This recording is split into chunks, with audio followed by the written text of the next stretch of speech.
નમસ્કાર મિત્રો. જામ ખંભાળિયા, દેવભૂમિ દ્વારકા, જામનગર જિલ્લો, બરાબર ને?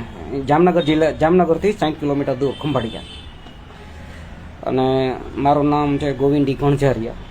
અને સમસ્ત સત્વારા સમાજ લેવલે સત્વારા છે ને એજ્યુકેશન એન્ડ ચેરિટેબલ ટ્રસ્ટ બનાવનાર.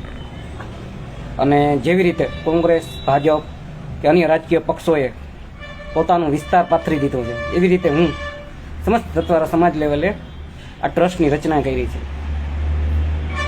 આ ટ્રસ્ટનો બનાવવાનો મુખ્ય ઉદ્દેશ્ય શું?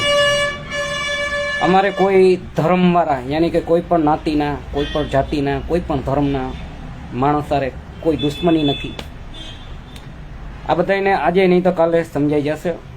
અમે ખાલી એટલું ઈચ્છીએ છીએ કે અમારા સમાજના દીકરા દીકરીઓ ઉપર કે ભાઈઓ બહેનો ઉપર કે વડીલો ઉપર કોઈ પણ જાતનો અન્યાય અત્યાચાર ના થાય, એ ગણતરીથી અમે આ ટ્રસ્ટ આખું બનાવ્યું છે. અને અમે પોતે ધંધાવાળા છીએ. મારી પોતાની દુકાન છે ગોવિંદ ઇલેક્ટ્રોનિક્સ નામની, અને શિવશક્તિ એસ્ટેટ બ્રોકરનો ઓનર છું હું પોતે. અને મારે કોઈ આ વસ્તુ તમને બતાવીને હું એટલું કહેવા માગું છું કે અમે કંઈ નવરી બજાર નથી એમ ટૂંકમાં, અને ભણેલા ગણેલા શિક્ષિત છીએ. અને મારા નાના એ પોતે શિક્ષિત હતા, માસ્ટર હતા. મને હંમેશા કહેતા, બેટા કોઈ ઉપર અન્યાય કરવો નહીં, અત્યાચાર કરવો નહીં, શોષણ કરવું નહીં, અને ખુદ ઉપર ના થવા દેવાનું. આ મારા નાનાના સંસ્કાર છે, મારા નાના બાપાના. મારા માએ મને એ જ મને સમજાવ્યું છે, મારા બાપુજીએ મને એ જ સમજાવ્યું છે. અને હું એટલું જ કહેવા માગું છું આ વસ્તુથી. અને આ મારા મા બાપના સંસ્કાર છે. અને અમે અમારા મા બાપના સંસ્કારના આધારે અમે આવું આખું સમગ્ર ભારતમાં, વિશ્વમાં સમસ્ત સત્વારા સમાજને આવું આ ટ્રસ્ટના માધ્યમથી કોઈ પણ જાતનો અન્યાય અત્યાચાર ના થાય, શોષણ ના થાય, એટલે અમે લીગલ વાઇઝ સ્થાનિકથી કરી અને ટોટલી સુધી જ્યાં અને હા, હું ઘણી વાર કહું છું કે આપણે એક વસ્તુ બનાવી છે. શું? આંબો બનાવવો છે. આંબાના માધ્યમથી અમે શું કહેવા માગીએ છીએ એ ઘણાઓને સમજાશે. જો વકીલ હશે ને તો સમજાશે, અથવા બુદ્ધિશાળી માણસ હશે ને તો સમજાશે. આ આંબાનો મુખ્ય ઉદ્દેશ્ય શું છે અમારો એ તો બની જશે. અને અમે એની આખી બુક બનાવશું. એ અને જે કંઈ પણ ખર્ચ આવશે એ સમગ્ર જે દાનદાતાઓના મદદથી જે કંઈ પણ દેવું હોય તો એ ભલે ના દે તોય કાંઈ નહીં. નકર અમે અમારા ગમ ઉપર અત્યાર સુધી કોઈ પણ ટ્રસ્ટમાં કાંઈ પણ કામગીરી કરી છે ને એને અમે કોઈ પાસે 1 રૂપિયો ફંડ નથી લીધો. અત્યાર સુધી અમે છેલ્લા 2012થી કરી અને આજ 2023 સુધી અમે આ કામ કર્યું છે. તો અને કરતા રહેશું. અને અહીંયા સ્થાનિક લોકોને તો ખબર જ છે. અને બરાબર મિત્રો, તો મારો ઉદ્દેશ્ય શું છે એ લગભગ સમજી ગયા છો. અમે ખાલી એટલું કહેવા માગીએ છીએ કે અમારા સત્વારા સમાજના દીકરા દીકરી કે વડીલો કોઈ ઉપર અન્યાય ના થાય. અને જો થશે તો અમે એકડેકથી કરી અને 100 સુધી ઘૂંટશું. અને એમાં સ્થાનિક પોલીસ સ્ટેશન, કોર્ટ કચેરી, જ્યાં જવું પડે, દૈનિક પેપરો, અખબારો, અમે બધાયનો મદદ લેશું. જરૂર પડશે તો આંદોલન કરશું. આ અમારી એક નમ્ર વિનંતી સમજજો, સૂચન સમજજો.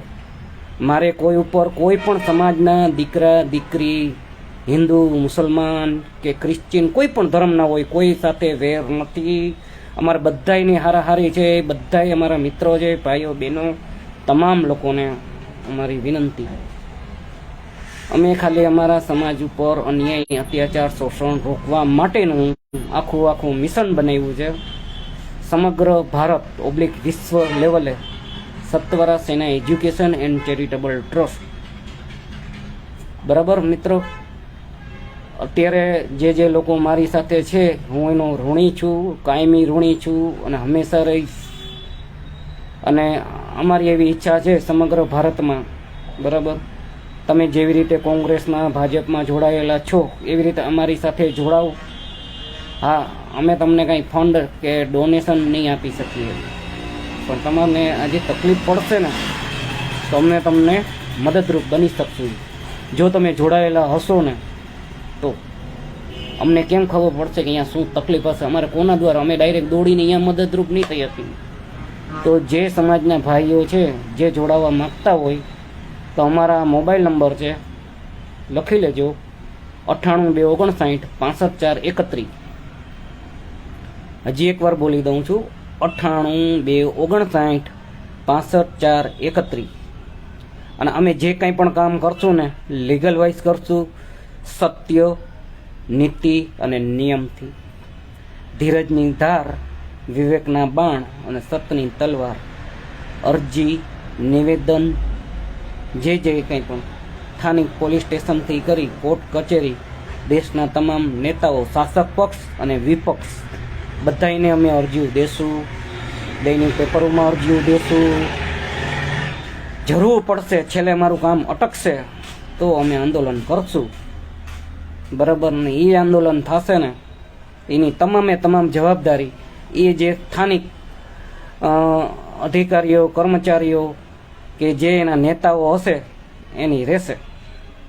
બરાબર? પણ અમે પહેલાં એને લીગલ વાઇઝથી જાણ કરશું. અમને અમારા કામમાં કોઈ દિક્કત ના આવે અથવા કોઈ પ્રોબ્લેમ ના ઊભી થાય, એ સમગ્ર સતવારા સમાજ તેમજ સ્થાનિક લોકોની રહેશે. બરાબર? જય હિન્દ, જય ભારતીય સંવિધાન, જય વિજ્ઞાન, જય તર્કશીલ માનવ. જય હિન્દ. માનવતાથી મોટો કોઈ ધર્મ નથી, રાષ્ટ્રીય સેવાથી મોટી કોઈ પ્રવૃત્તિ નથી. વિશ્વનું કલ્યાણ હો એવી અંતરથી શુદ્ધ પ્રાર્થના. વિશ્વનું કલ્યાણ હો એવી અંતરથી શુદ્ધ પ્રાર્થના. વિશ્વનું કલ્યાણ હો એવી અંતરથી શુદ્ધ પ્રાર્થના.